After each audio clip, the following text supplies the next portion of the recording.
After 15 years of training both pet and service dogs, one of the biggest common mistakes that I see is people bringing a new dog into their home without first teaching these 4 essential skills to their current dog. And I happen to be adding a new puppy to my home next month, so I thought this would be the perfect time to show you the skills and the behaviors that I'm brushing up on with my current dogs before adding my new puppy to the family. Whether you like it or not, your new puppy is going to naturally pick up on behaviors, good and bad, from your current dog. That's why it's so important to teach these 4 behaviors right now. With the right training, your current dog can actually help you train your new puppy, making training easier for you rather than holding back your puppy's progress. In today's video, I'll walk you through the 4 must-know skills for your dog, key training areas to focus on when adding a new dog to your home, and the resources you need to train them yourself. And don't miss skill number 3 because it's the one that most people forget, but it can make all the difference when training your new puppy. So let's get started. 4 skills your current dog should have before adding a puppy. Number 1, recall. We all know that teaching your dog a recall is really important, but when we're talking about adding a puppy to the family, we can also use a strong recall from our current dog to help with social learning. So puppies that are super independent, like Cool Whip was and still is, I use Jake's excellent recall to help shape coming towards me when she heard her recall word. And that really helped solidify a really solid recall even at a young age and also through adolescence. So we can use that current dog to help shape the behavior of our new puppy. And on the topic of recall cues, now is probably a good time to teach your current dog a generalized recall cue or a group recall. I use puppy, puppy, puppy. So it goes puppy, puppy, puppy. And when I say puppy, puppy, puppy, I want everyone in the household to come running to me. It's also kind of my throwaway recall cue for young puppies when I first get them and I haven't had a ton of time to train a really solid and reliable recall. My general recall cue is puppy, puppy, puppy, and I'll use that until I have that solid recall cue that I really want with an individual dog. Now, if your current dog's recall isn't as reliable as you'd like it to be, I actually have an entire video on how to train the recall. I call it the party recall, and I'm gonna link that somewhere up here, and I'll also link it down in the comments. In fact, all of the resources that I have on training each of these individual skills is going to be linked down in the description below for you to check out so that you can start training with your current dog and use it to train your brand new dog. Number 2, go to place and stay. The ability to send your dog to a mat and have them lay down until they're asked to do something else is incredibly valuable, but it becomes even more valuable in a multi-dog household.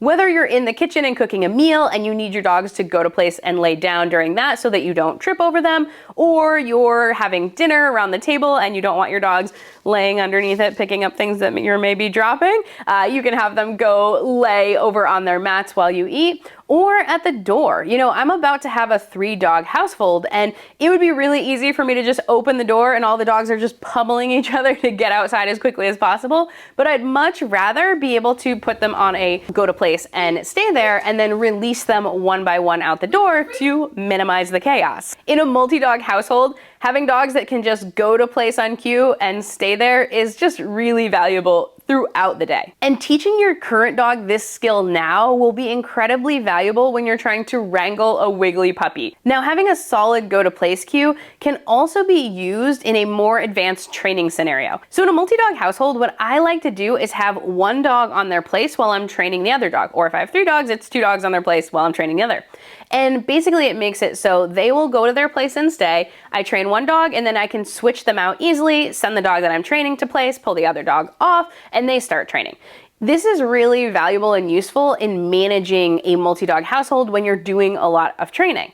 And when you're first starting out, it can be a little bit complicated. So I'm gonna do a full video on that. If that interests you, make sure you subscribe so when it comes out, you can see me training the new puppy into a household that has the other 2 dogs that are used to this training scenario. So when you start out this training, you're gonna call 1 dog off of their place, and at the same time, you're going to treat the dog that is still on place. You're gonna ask that dog that you're training with to do some basic behaviors, but your eye is always on the dog that's on the platform, reinforcing the platform dog. Then eventually you're going to, once they're really, really solid with your go to place stay and are able to do that while another dog is training, you wean them off the treats and the ability to train with you actually reinforces the stay. It's really cool. So the dog is waiting for their turn and getting their turn reinforces their really nice behavior on place. But I'm gonna do a full video on that. The other thing that's really helpful there is I will sometimes use a food robot, so like a remote treating device, to be able to treat the dog that's on the platform so that I can focus on the dog in front of me. So if that interests you, I did a video on that. I'll put that down in the description below as well. And hey, if you're getting value from this video, now would be a great time to head on down and boop that like button. Doing so reinforces me for making these videos and helps others find the channel. All right, let's go to the important number 3. Number 3.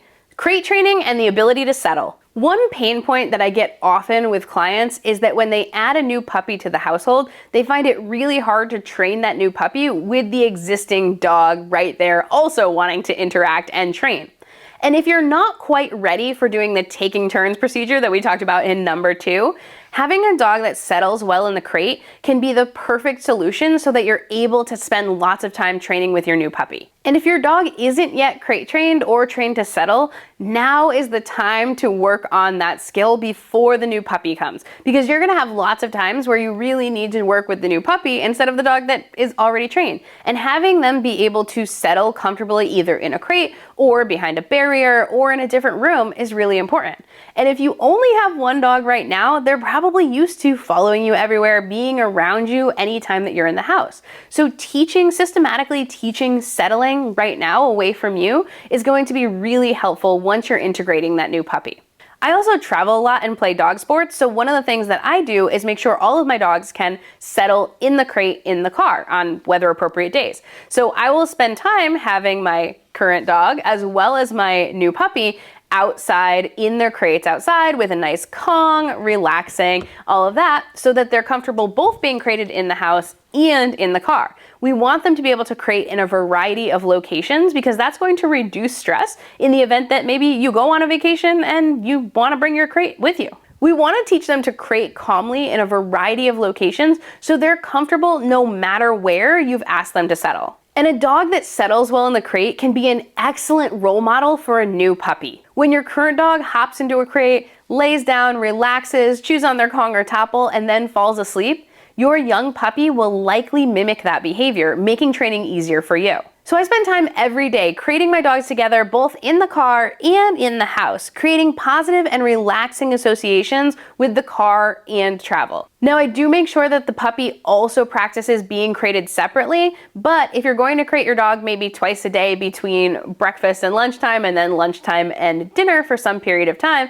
you can do one of those together with your model dog so that they can mimic behavior, and then one of those separately so that they learn to settle alone as well. Number 4. Walking nicely on a loose leash. Now, if you watch my recent day in the life video, you'll know that I take a long walk every morning with Cool Whip. Now, once I have a young puppy, they're not going to be able to walk for 3 miles at a time, but I'm still gonna wanna be able to walk Cool Whip. Now, of course I could do those things separately, but one bonding activity that you can do with your current dog and your new puppy is going out in nature together. So what's my solution? I'm probably going to be using a small stroller for some portion of my walks with the two of them together. And that means that Cool Whip can still get her 3 miles as well as me, and the puppy can come along for a little bit of a socialization ride.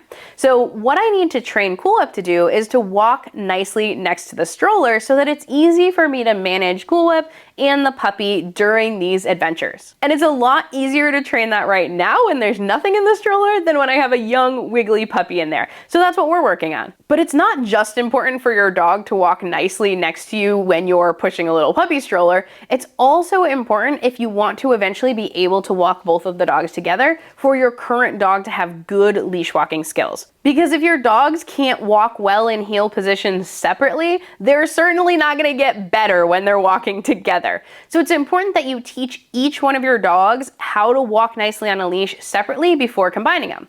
And now is a good time to train that to your current dog if they don't have that skill yet. So if your dog struggles with leash walking and you want to clean it up a little bit before your new puppy comes home, as well as learn the system I've used with hundreds of dogs to make leash walking pleasant for both human and dog, check out this playlist here that's going to take you all the way through my philosophy on how I get loose leash walking, teaching your dog to come to heel on cue, as well as practical exercises that you can use to train your dog to walk nicely on a leash. It's all here, so you should check it out now.